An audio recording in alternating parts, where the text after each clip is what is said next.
Welcome to స్వతంత్ర TV. నా పేరు రహీం. ముందుగా హెడ్లైన్స్ చూద్దాం. ఏపీ మంత్రులకు శాఖలు కేటాయించిన చంద్రబాబు, మంత్రి పదవులు దక్కని సీనియర్లకు చంద్రబాబు భరోసా.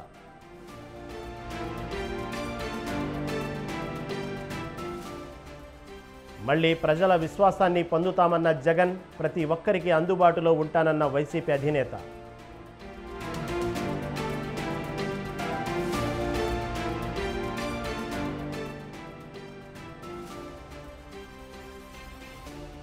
ఢిల్లీలో చక్రం తిప్పేందుకు చంద్రబాబుకు సువర్ణ అవకాశం. వైసీపీ ఓడిపోవటానికి కారణం వాలంటీర్లేనన్న ఉండవల్లి.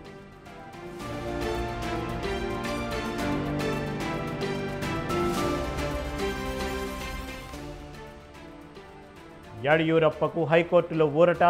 మాజీ ముఖ్యమంత్రి అరెస్టుపై స్టే విధించిన హైకోర్టు.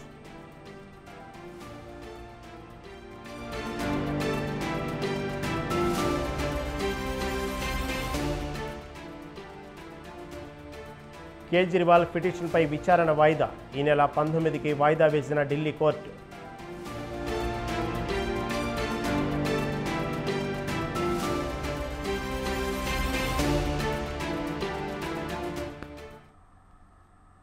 ఇక డీటెయిల్ చూస్తే, ఇటీవల ఏపీలో ఎంతో అట్టహాసంగా నూతన ప్రభుత్వం కొలువుదీరింది.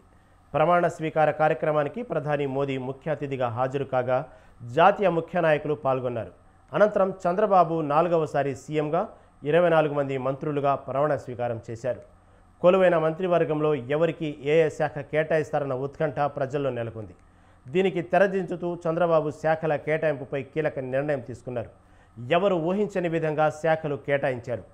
ఎవరెవరికి ఏ శాఖలు కేటాయించారో తెలుసుకోవాలని ఉందా? ఇంకెందుకు మరి ఆలస్యం, చూసేయండి.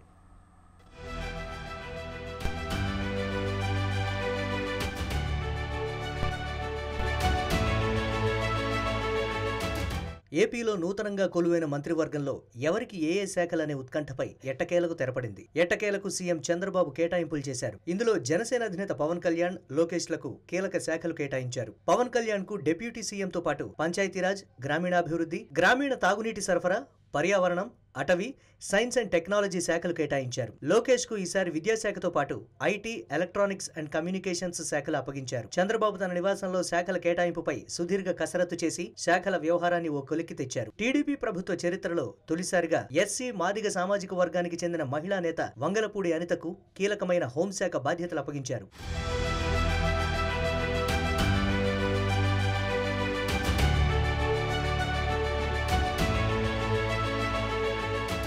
ఇక సాధారణ పరిపాలనతో పాటు శాంతి భద్రతలు, ఇతర మంత్రులకు ఎవరికీ కేటాయించని శాఖలు ముఖ్యమంత్రి తన వద్దే ఉంచుకున్నారు. ఊహించినట్లుగానే జనసేన అధినేత పవన్ కళ్యాణ్ కు ఉప ముఖ్యమంత్రి పదవి కట్టబెట్టడంతో పాటు పంచాయతీరాజ్, గ్రామీణాభివృద్ధి, గ్రామీణ తాగునీటి సరఫరా, పర్యావరణం, అటవీ, సైన్స్ అండ్ టెక్నాలజీ శాఖలు కేటాయించారు. గత టీడీపీ ప్రభుత్వ హయాంలో లోకేష్ నిర్వర్తించిన పంచాయతీరాజ్, గ్రామీణాభివృద్ధి, గ్రామీణ తాగునీటి సరఫరా వంటి కీలక శాఖల బాధ్యతలు ఈసారి పవన్ కళ్యాణ్ కు కేటాయించారు. లోకేష్ గతంలో తాను నిర్వర్తించిన ఐటీ శాఖతో పాటు విద్య, మానవ వనరులు, రియల్ టైం గవర్నెన్స్ లను ఉంచుకున్నారు. ఇక ఇతర మంత్రులకు కేటాయించిన శాఖలను పరిశీలిస్తే గత 5 ఏళ్లు ప్రతిపక్షంలో పోలీసుల నుంచి అనేక వేధింపులు, ఎస్సీ నేత అయిన తనపైనే ఎస్సీ ఎస్టీ అట్రాసిటీ కేసులను ఎదుర్కొన్న వంగలపూడి అనితకు పోలీస్ శాల్యూట్ దక్కేలా శాఖ కేటాయింపు జరిగింది. హోంశాఖతో పాటు విపత్తు నిర్వహణ శాఖలను అనితకు అప్పగించారు.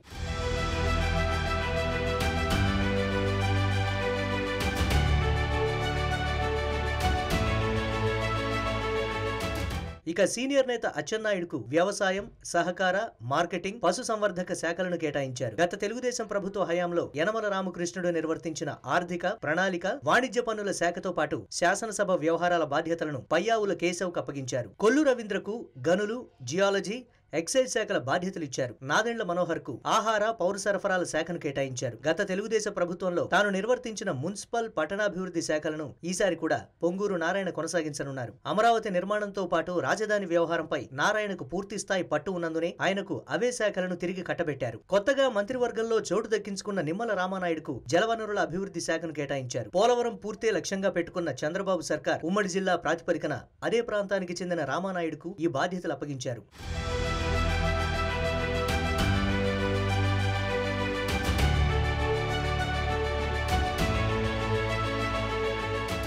బీజేపీ నుంచి మంత్రివర్గంలో చోటు దక్కించుకున్న సత్యకుమార్ యాదవ్ కు ఆరోగ్య, కుటుంబ సంక్షేమం, వైద్య, విద్య శాఖల బాధ్యతలు కేటాయించారు. ఎన్ఎండి ఫరూక్ కు న్యాయశాఖ, మైనారిటీ సంక్షేమ శాఖను అప్పగించారు. ఆనం రామనారాయణ రెడ్డికి దేవాదాయ శాఖను కేటాయించగా అనగాని సత్యప్రసాద్ కు రెవెన్యూ, స్టాంపులు, రిజిస్ట్రేషన్ల శాఖ బాధ్యతలు ఇచ్చారు. గృహ నిర్మాణం, సమాచార శాఖలను కొలుసు పార్థసారథికి కేటాయించగా డోలా శ్రీ బాల వీరాంజనేయ స్వామికి సాంఘిక సంక్షేమం, సచివాలయం, గ్రామ వాలంటీర్ల వ్యవహారాలను అప్పగించారు. విద్యుత్ శాఖను గొట్టిపాటి రవికుమార్ కు ఇవ్వగా పర్యాటక, సాంస్కృతిక, సినిమాటోగ్రఫీ శాఖల బాధ్యతలను కందుల దుర్గేష్ కు కేటాయించారు. గుమ్మడి సంధ్యారానికి మహిళా, శిశు సంక్షేమం, గిరిజన సంక్షేమం బాధ్యతలు అప్పగించారు. బీసీ జనార్దన్ రెడ్డికి రోడ్లు, భవనాలు, మౌలిక వసతులు, పెట్టుబడుల శాఖలను కేటాయించారు. పరిశ్రమలు, వాణిజ్యం, ఆహార శుద్ధి శాఖలను టీజీ భరత్ ఇవ్వగా సవితకు బీసీ సంక్షేమం, ఆర్థికంగా వెనుకబడిన వర్గాల సంక్షేమం, చేనేత శాఖలను కేటాయించారు. వాసంశెట్టి సుభాష్ కు కార్మిక, పరిశ్రమలు, బీమా, వైద్య సేవల శాఖలను కేటాయించారు. కొండపల్లి శ్రీనివాస్ కు ఎంఎస్ఎంఈ, సెర్ప్, ఎన్ఆర్ఐ వ్యవహారాలు అప్పగించారు. మండిపల్లి రాంప్రసాద్ రెడ్డికి రవాణా, యువజన, క్రీడల శాఖల బాధ్యతలు ఇచ్చారు.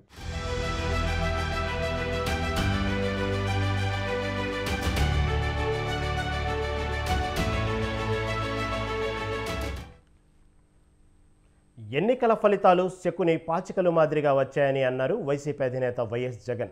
రాజకీయంగా మనం ఎదుర్కొంటున్న పరిస్థితులు తాత్కాలికమేనని, ఎట్టి పరిస్థితుల్లో ధైర్యాన్ని కోల్పోవద్దని చెప్పారు. వైసీపీ పార్లమెంటరీ పార్టీ నాయకులతో జగన్ భేటీ అయ్యారు. రానున్న పార్లమెంటు సమావేశాల్లో అనుసరించాల్సిన విధానంపై పార్టీ ఎంపీలకు జగన్ దిశానిర్దేశం చేశారు. ఇకపై ప్రతి ఒక్కరికి అందుబాటులో ఉంటానని స్పష్టం చేశారు. తమ పాలన, చంద్రబాబు పాలనను ప్రజలు గమనిస్తూనే ఉంటారన్నారు. ఖచ్చితంగా ప్రజల విశ్వాసాన్ని పొందుతామని ఆశాభావం వ్యక్తం చేశారు. విలువలు, విశ్వసనీయతతో ముందడుగు వేయాలని జగన్ సూచించారు. గడిచిన 5 ఏళ్లలో ఎన్నడూ లేని విధంగా మంచి పాలన అందించామని జగన్ చెప్పారు. మేనిఫెస్టోలో 99% హామీలు అమలు చేశామన్న జగన్ అనేక సంస్కరణలు తెచ్చినప్పటికీ ఫలితాలు ఆశ్చర్యం కలిగించాయని అన్నారు.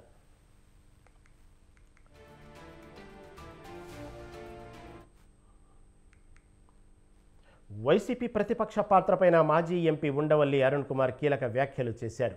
11 స్థానాలే గెలిచిన వైసీపీ ఎమ్మెల్యేలు అసెంబ్లీ సమావేశాలకు వెళ్లి పోరాడాలని సూచించారు. రాష్ట్రంలో తమిళనాడు తరహా రాజకీయాలు మొదలయ్యాయని అన్నారు. కరుణానిధికి 7 స్థానాలు వచ్చినా జయలలిత 4 స్థానాలకే పరిమితమైన విషయాన్ని గుర్తు చేశారు.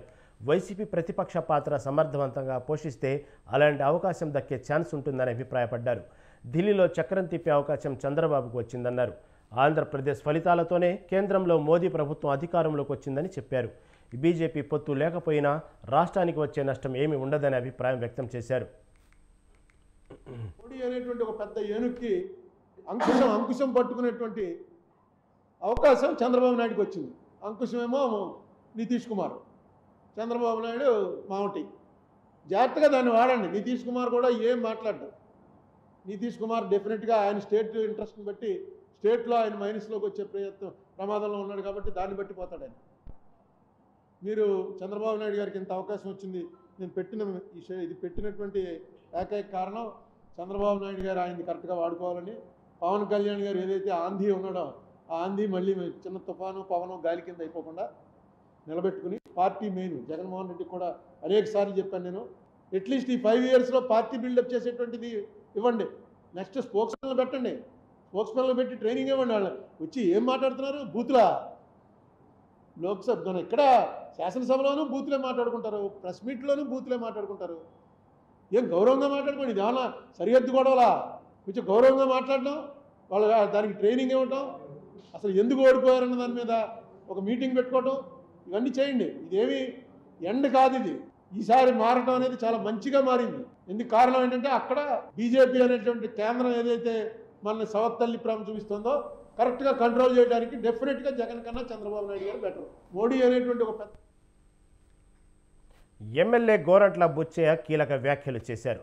తన 40 ఏళ్ల తన అనుభవానికి మంత్రి పదవి వస్తుందని ఆశించానని, కానీ కొన్ని ఇబ్బందుల వల్ల చంద్రబాబు ఇవ్వలేకపోయారని అన్నారు. పొత్తులతో కలిసి పోటీ చేసినప్పుడు ఎన్నో లెక్కలు ఉంటాయని, వాటి వల్ల తనకు మంత్రి పదవి రాలేదని తెలిపారు. మంత్రి పదవి రాకపోవడంపై తానేమీ బాధపడటం లేదని అన్నారు. తనకు పదవులు ముఖ్యం కాదని, పని చేయడం ముఖ్యమని స్పష్టం చేశారు. ముఖ్యమంత్రి చంద్రబాబు మాట తప్పలేదు, మడమ తిప్పలేదని, తొలి సంతకంతోనే ఎన్నికల హామీలు నెరవేర్చారని చెప్పుకొచ్చారు. తమను అగౌరవపరిచిన అధికారులకు గుణపాఠం చెబుతామని హెచ్చరించారు. 3000 రూపాయలు పెన్షన్ పెంచుతానని 5 ఏళ్లకు కానీ పెంచలేదు. ఈ విధమైన మాట తప్పి పటం తిప్పిన మనిషి జగన్మోహన్ రెడ్డి.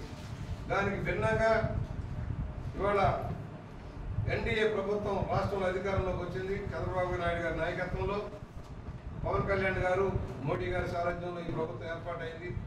ఏనాడు లేనన్ని పోస్టులు 16,000 పైచలకు పోస్టులు ఇవాళ సెలక్షన్ కమిషన్ అప్పచెప్పి డిసెంబర్ లోపల భర్తీ చేయాలని ఉపాధ్యాయ పోస్టులు అన్నీ కూడా. ఇది ఒక చరిత్ర, మరో చరిత్ర. ఇచ్చిన మాట నిలబెట్టుకోవడం, ఆర్థిక పరిస్థితి ఎలా ఉన్నా కూడా ఇచ్చిన మాట నిలబెట్టుకోవడం కోసం చేసిన కృషి ఇది. ఇవాళ 3,000 రూపాయలు పెన్షన్ పెంచుతాను. సీఎం చంద్రబాబు చేసిన 5 సంతకాలను కాంగ్రెస్ స్వాగతిస్తుందని అన్నారు ఆ పార్టీ నేత తులసిరెడ్డి.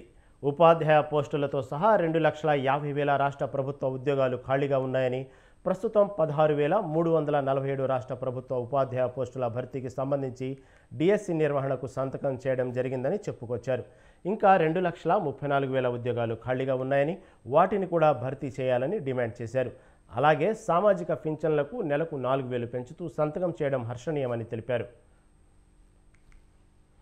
ముఖ్యమంత్రి గారు చేసినటువంటి ఆ 5 సంతకాలను కాంగ్రెస్ పార్టీ స్వాగతిస్తోంది. కేవలం సంతకాలతోనే సరిపెట్టకుండా వాటిని శీఘ్రగతిన అమలు చేయాలని కాంగ్రెస్ పార్టీ విజ్ఞప్తి చేస్తూ ఉంది. రాష్ట్రంలో 16,347 ఉద్యోగాలతో, ఉపాధ్యాయ ఉద్యోగాలతో డిఎస్సి నిర్వహిస్తామని నిన్న సంతకం పెట్టడం జరిగింది.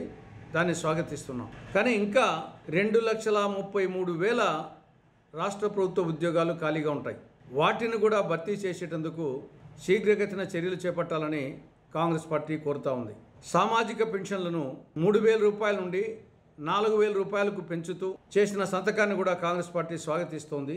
అదే సమయంలో బీసీ, ఎస్సీ, ఎస్టీ, ముస్లిం మైనారిటీలకు 50 ఏళ్లకే పింఛన్ ఇస్తామని చెప్పేసి తెలుగుదేశం పార్టీ తన ఎన్నికల మేనిఫెస్టోలో పెట్టడం జరిగింది. దాన్ని కూడా శీఘ్రగతిన అమలు చేయాలని కాంగ్రెస్ పార్టీ కోరుతా ఉంది. ఏపీ కేబినెట్లో యువతకు ప్రాధాన్యత ఇవ్వడాన్ని అందరూ స్వాగతించాలని మాజీ మంత్రి యనమల రామకృష్ణుడు అన్నారు. మంత్రివర్గ కూర్పు 100% బాగుందని కొనియాడారు. మార్పు కోసం ప్రజలు తీర్పునిచ్చారని, దానికి అనుగుణంగా మంత్రివర్గ కూర్పు ఉండాలన్నది చంద్రబాబు ఉద్దేశమని అన్నారు. అంకితభావం, చిత్తశుద్ధితో మంత్రులు పనిచేయాలని సూచించారు. యువత రాజకీయంలోకి వచ్చినప్పుడు వారికి అవకాశాలు కల్పిస్తే పార్టీ కానీ ప్రభుత్వం కానీ 4 కాలాల పాటు ఉంటుందని యనమల చెప్పారు. ఎన్టీఆర్ తనకు 29 ఏళ్లకే మంత్రిగా అవకాశం ఇచ్చారని గుర్తు చేశారు. 30 ఏళ్లు ముఖ్యమంత్రిగా ఉంటానన్న జగన్ కలను 5 ఏళ్లలోనే ప్రజలు మూసేశారని ఎద్దేవా చేశారు.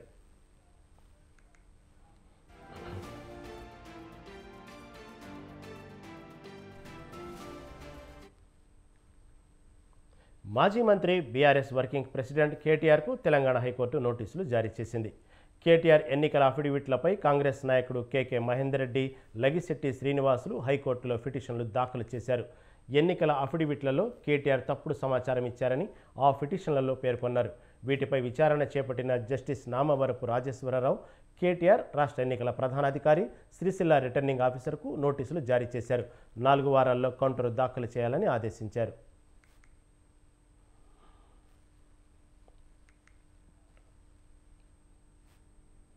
ఇటీవలే సార్వత్రిక ఎన్నికల కోడ్ ముగియడంతో తెలంగాణ ప్రభుత్వం పాలనపై పూర్తిస్థాయి దృష్టి సారించింది. గత ప్రభుత్వం చేసిన విధ్వంసాన్ని ఎండగడుతూనే అన్ని శాఖల అధికారులతో మంత్రులు సమీక్షలు నిర్వహించి పలు సూచనలు చేస్తున్నారు. తాజాగా ఉమ్మడి ఖమ్మం జిల్లాలో మంత్రులు భట్టి, ఉత్తమ్, తుమ్మల, పొంగులేటి వ్యవహరించారు. ప్రాజెక్టుల పనితీరును అడిగి తెలుసుకున్నారు. ఇక రీడిజైన్ పేరుతో గత ప్రభుత్వం చేపట్టిన ప్రాజెక్టులపై కాంగ్రెస్ మంత్రులు ఏమంటున్నారు? తక్కువ ఖర్చుతో పూర్తయ్యే రాజీవ్, ఇందిరాసాగర్ ప్రాజెక్టును సీతారామ ప్రాజెక్టుకు ఎందుకు రీడిజైన్ చేసింది? ప్రాజెక్టులపై గత బీఆర్ఎస్ ప్రభుత్వ అసలు ఉద్దేశం ఏంటి? వాస్తు స్టోరీ.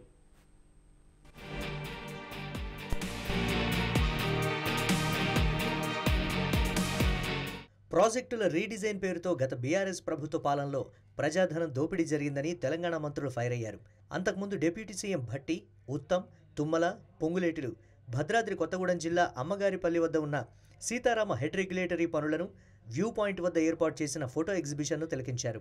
అక్కడి నుంచి Sitarama lift irrigation project pump house 1 వద్దకు చేరుకొని పంప్ హౌస్ పనులను పరిశీలించారు. అనంతరం పంప్ హౌస్ పవర్ సప్లైను ప్రారంభించారు. ఆ తర్వాత పంప్ హౌస్ 3 వద్దకు చేరుకొని ప్రాజెక్టు పురోగతిపై ఇరిగేషన్ అధికారులతో సమీక్షించారు.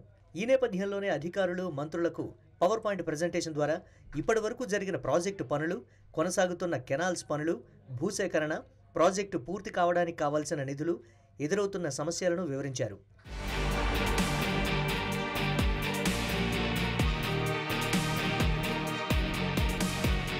గత బీఆర్ఎస్ ప్రభుత్వం ప్రాజెక్టుల పేరుతో దోపిడీకి పాల్పడిందని మంత్రులు ఫైర్ అయ్యారు. 2654 కోట్లతో పూర్తయ్యే రాజీవ్, ఇందిరాసాగర్ ప్రాజెక్టు పనులను సీతారామ ప్రాజెక్టుగా రీడిజైన్ చేసి 20,000 కోట్లకు పెంచి ప్రజాధనాన్ని దుర్వినియోగం చేశారని డిప్యూటీ సీఎం భట్టి మండిపడ్డారు. దశాబ్ద కాలం పాలనలో సీతారామ ప్రాజెక్టుపై 8,000 కోట్లు ఖర్చు పెట్టి 1 ఎకరానికి సాగునీరివ్వలేదన్నారు. Sitarama project, Nagarjuna Sagar canal link చేయడానికి ఏన్కూర్ లింకు కెనాల్ను పూర్తి చేసేందుకు 72 కోట్ల నిధులు మంజూరు చేశామన్నారు. ఎన్నికల కోడ్ ముందు ఈ పనులకు సాగునీటి పారుదల శాఖ మంత్రి ఉత్తమ్ కుమార్ రెడ్డి వైరాకు వచ్చి శంకుస్థాపన చేశారన్నారు. పంపులు ట్రయల్ రన్ చేయడానికి కావాల్సిన పవర్ సప్లై కోసం నిధులు ఇచ్చామన్నారు. ఏన్కూర్ లింకు కెనాల్ను రాజీవ్ సాగర్ కెనాల్గా నామకరణం చేస్తున్నట్లు ప్రకటించారు. Sitarama lift irrigation pump house 1, 2, 3 distributary package పనులు త్వరలోనే ప్రారంభిస్తామన్నారు మంత్రి భట్టి.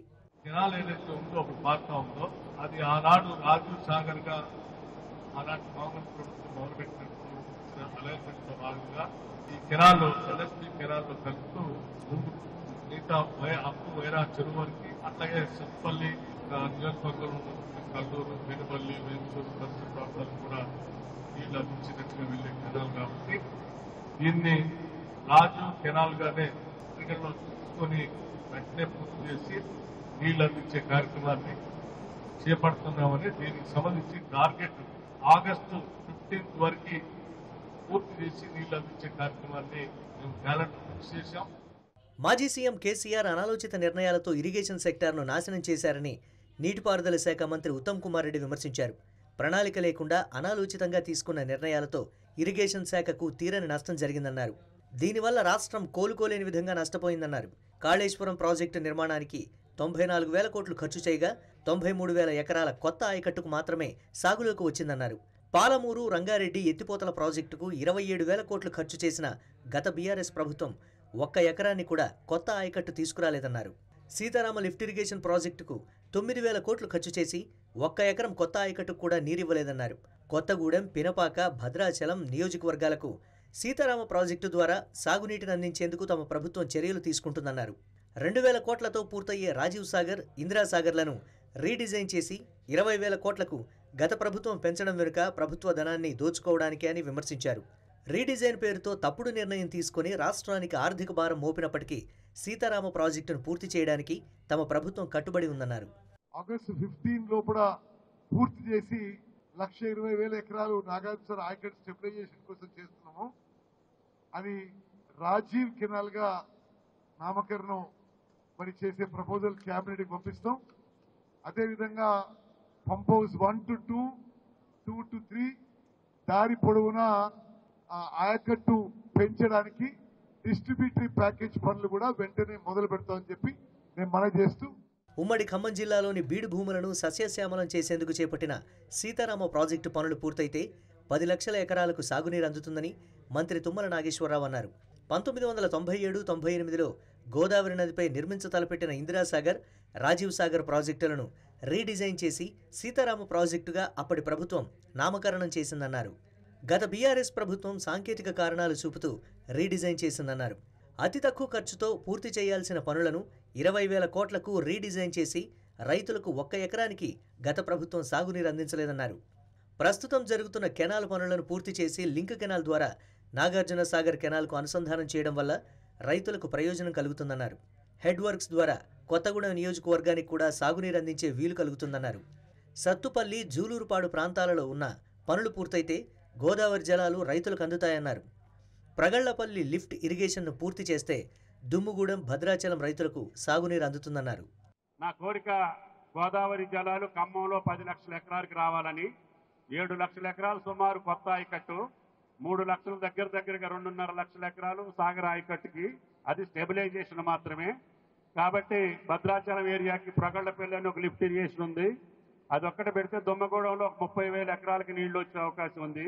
తాలిపేరు పైన తన్నీళ్ళు ఒకటి పూర్తి చేసుకుంటే కట్ఫో కెనాలు, ఎస్ఎల్బిసి మొత్తం దేవరకొండ మొత్తం ప్రాంతం ఇరిగేషన్లోకి వస్తుంది. గత బీఆర్ఎస్ ప్రభుత్వ హయాంలో చేసిన తప్పులను సరిదిద్దుతూ ప్రజా ప్రయోజనాల కోసం కాంగ్రెస్ ప్రభుత్వం కృషి చేస్తోందని రాష్ట్ర రెవెన్యూ, గృహ నిర్మాణ, సమాచార శాఖల మంత్రి పొంగులేటి శ్రీనివాసరెడ్డి అన్నారు. తమ ప్రభుత్వం భేషజాలకు పోకుండా ప్రజల సంక్షేమానికే పాటుపడుతుందన్నారు. గత బీఆర్ఎస్ హయాంలో చేతికి దొరికినంత అప్పులు తెచ్చి విచ్చలవిడిగా నిధులు ఖర్చు చేశారన్నారు. వేల కోట్ల రూపాయల వ్యయంతో ప్రాజెక్టుల నిర్మాణం చేపట్టిన కేసీఆర్ 1 ఎకరానికి నీళ్లివ్వలేదన్నారు. ఆలోచన లేకుండా అనాలోచిత నిర్ణయాలు తీసుకుని ప్రజాధనాన్ని దుబారా చేశారన్నారు. దివంగత ముఖ్యమంత్రి వైఎస్ రాజశేఖర రెడ్డి హయాంలో 2600 కోట్లతో చేపట్టిన రాజీవ్ ఇందిరాసాగర్ ప్రాజెక్టులను రీడిజైన్ పేరుతో 19,000 కోట్లతో చేపట్టి నిధులను దుర్వినియోగం చేశారన్నారు. 9,000 కోట్ల రూపాయల నిధులు ఖర్చు చేసినట్లు లెక్కలు చూపుతున్నా 1 ఎకరానికి ఉమ్మడి జిల్లా రైతాంగానికి సాగునీరు అందించలేదన్నారు.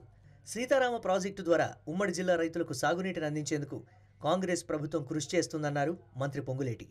ఉన్న దాంట్లో ఉమ్మడి ఖమ్మం జిల్లా ప్రజలకి గోదావరి నీటి ఇచ్చే దాంట్లో భాగంగా ఈ సీతారామ ప్రాజెక్టులో ఫస్ట్ ఫేజ్ కింద ఇందాక బట్టి గారు చెప్పినట్లు ఆనాడు దివంగత నేత రాజశేఖర రెడ్డి గారు ఏదైతే రాజీవ్ సాగర్ ఇందిరాసాగర్ ప్రాజెక్టు 2,600 కోట్లతో అద్భుతంగా చేపట్టిన దాన్ని ఈ రోజు 19,000 పైచీలకు కోట్ల ఖర్చు పెట్టి చేపట్టాలని గత ప్రభుత్వం చేపట్టిన ప్రాజెక్టులో సుమారు ఒక 130-120 కోట్ల ఖర్చు పెట్టి నాగార్జున సాగర్ ఆయకట్టుని స్టెబిలైజ్ చేయాలన్నది మొదటి విడతగా ఈ ప్రభుత్వం.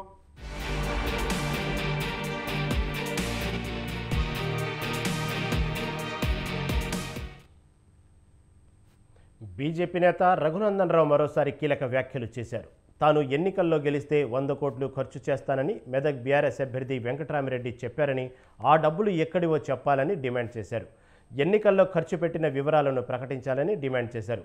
వెంకటరామిరెడ్డిని ఎట్టి పరిస్థితుల్లో వదిలిపెట్టే ప్రసక్తే లేదన్నారు. కాళేశ్వరం అక్రమాలపై చర్యలు తీసుకోవడానికి సీఎం రేవంత్ రెడ్డి వెనకడుగు వేస్తున్నారని మండిపడ్డారు. ఎన్నికల కోడ్ ముగిసిన తర్వాత కూడా కాంట్రాక్టర్లపై ఎందుకు చర్యలు తీసుకోలేదో చెప్పాలన్నారు.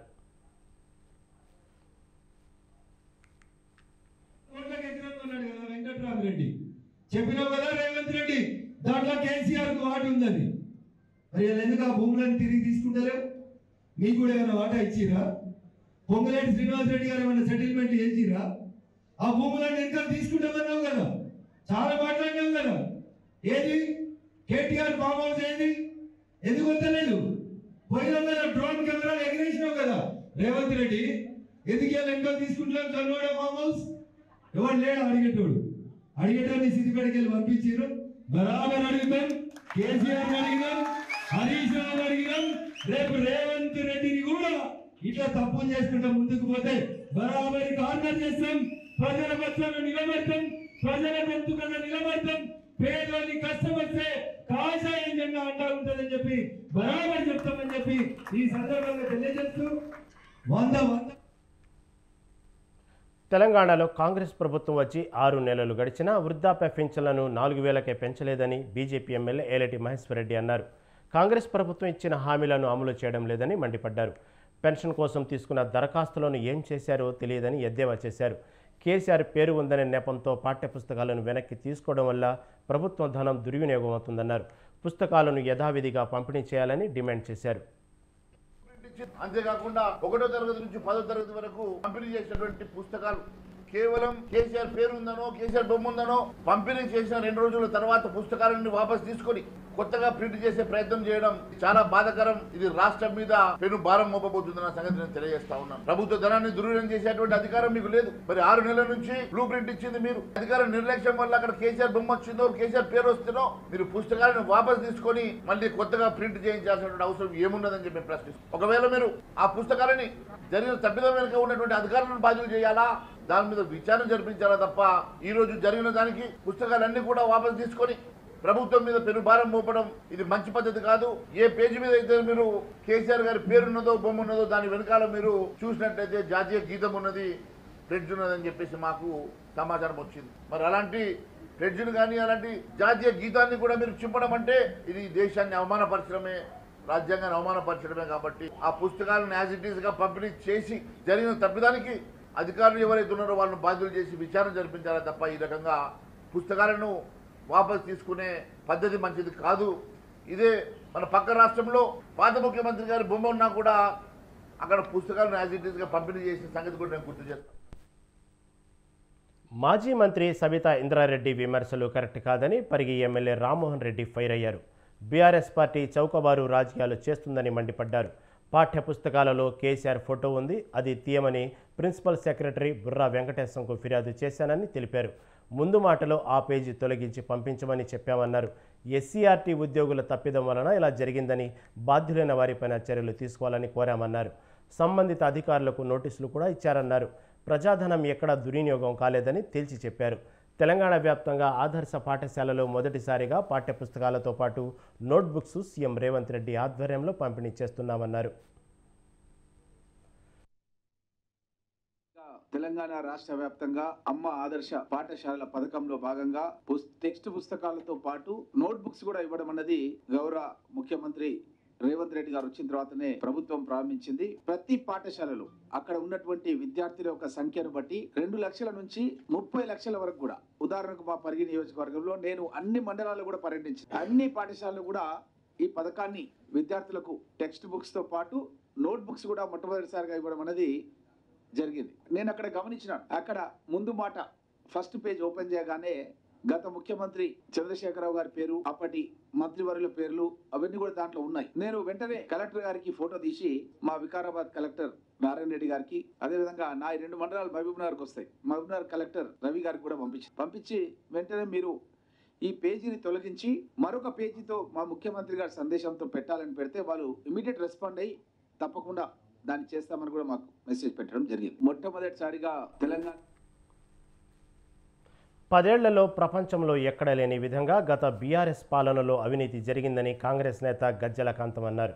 కాళేశ్వరం మీద రాష్ట్ర సంస్థలతో పాటు ఈడీ, సిబిఐలు కూడా విచారణ చేయాలని డిమాండ్ చేశారు. కేసీఆర్ను తీహారు జైలుకు పంపాలన్నారు. కరెంటు కొనుగోళ్లలో వేల కోట్ల అవినీతి జరిగిందని ఆరోపించారు. కార్ రేసింగ్లో కూడా కోట్ల రూపాయల అవినీతి జరిగిందని తెలిపారు. హైదరాబాద్ చుట్టుపక్కల ఉన్న ప్రభుత్వ భూములు 30,000 ఎకరాలలో 10,000 ఎకరాల భూమిలో అక్రమాలు జరిగాయన్నారు. అందులో కేసీఆర్, హరీష్ రావు, కేటీఆర్, కవితల భాగస్వాములని ఆరోపించారు. విచారణ చేయాలి. కేంద్ర ప్రభుత్వ సంస్థలైనటువంటి ఈడీ, సిబిఐ సంస్థలు కూడా విచారణ చేసి వెంటనే కేసీఆర్ ను అరెస్ట్ చేయాలని డిమాండ్ చేస్తున్నా. కేసీఆర్ ను అరెస్ట్ చేసి జైలుకు పంపాల్సిన అవసరం ఉంది. కాళేశ్వరం ప్రాజెక్టు మీద ఎంత అవినీతి జరిగిందో దాని మీద రాష్ట్ర ప్రభుత్వం విచారణ చేస్తుంది.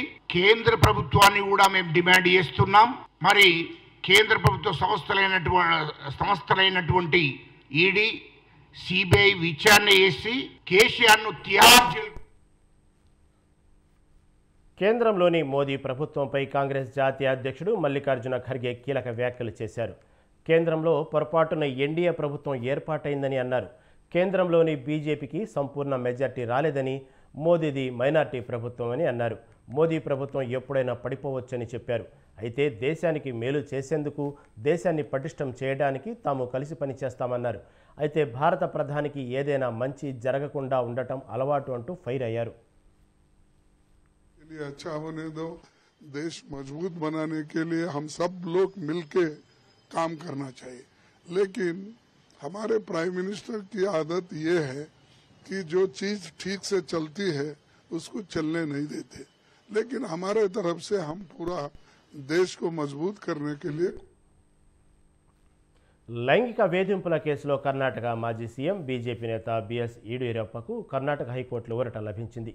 ఈ కేసుకు సంబంధించి తదుపరి విచారణ జరిగే జూన్ 17 వరకు ఆయనను అరెస్టు చేయకూడదని ఆదేశించింది. మైనర్ బాలికను వేధించాడనే ఆరోపణపై నమోదైన ఫోక్సో కేసులో బెంగళూరు కోర్టు మాజీ సీఎం యడియూరప్పపై నాన్ బెయిలబుల్ వారెంట్ జారీ చేసింది. సిఐడికి చెందిన ప్రత్యేక దర్యాప్తు బృందం చేపడుతున్న విచారణకు సంబంధించిన ఫిర్యాదును కొట్టివేయాలని కోరుతూ యడియూరప్ప హైకోర్టును ఆశ్రయించారు. జూన్ 17న సిఐడి ముందు యడియూరప్ప హాజరు కానున్నారని, అరెస్టును నిలిపివేయాలని ఆయన తరపు న్యాయవాది కోరారు. అందుకు కోర్టు అంగీకరించింది. రష్యా, ఉక్రెయిన్ దేశాల మధ్య శాంతియుత పరిష్కారం, భారతదేశం ప్రయత్నాలు కొనసాగుతూనే ఉంటాయని ప్రధాని నరేంద్ర మోదీ చెప్పారు. G7 దేశాల 50వ సదస్సులో పాల్గొనేందుకు ఇటలీకి వెళ్లిన ప్రధాని మోదీ ఈ సందర్భంగా ఉక్రెయిన్ అధ్యక్షుడు జెలెన్స్కీతో ప్రత్యేకంగా సమావేశమయ్యారు. ఈ సమావేశంలో ఇరు దేశాల ద్వైపాక్షిక అంశాలపై వారు చర్చించారు.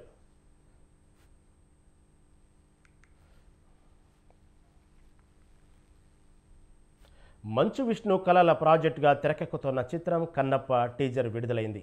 ముఖేష్ కుమార్ సింగ్ దర్శకత్వంలో భారీ తారాగణంతో రానున్న ఈ సినిమా టీజర్ను గ్రాండ్గా రిలీజ్ చేశారు. ఇప్పటికే మూవీ నుంచి ఫస్ట్ లుక్ను విడుదల చేసిన మూవీ టీం తాజాగా టీజర్ను విడుదల చేసింది. అత్యంత భారీ బడ్జెట్తో పాన్ ఇండియా స్థాయిలో ఈ చిత్రం రూపొందుతోంది. ఈ ఫాంటసీ టీజర్కు మంచి రెస్పాన్స్ వస్తుంది. ఒక్కరు సెట్లో ఆ లింగాన్ని చేసినప్పుడు లింగం హైటు 3 అడుగుల 11 ఇంచులు. అక్కడ లెఫ్ట్ సైడ్ కన్ను అక్కడ ఒక చిన్న డెంట్ ఉంటుంది.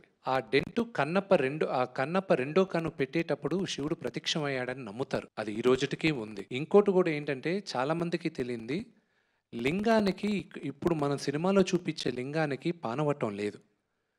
మొదట్లో ఉండేటప్పుడు లింగం ఒకటే ఉండేది. తర్వాత పానవట్టం తీసుకొచ్చాం. అదొక డిఫరెంట్ చరిత్ర. I'm not going to explain that now.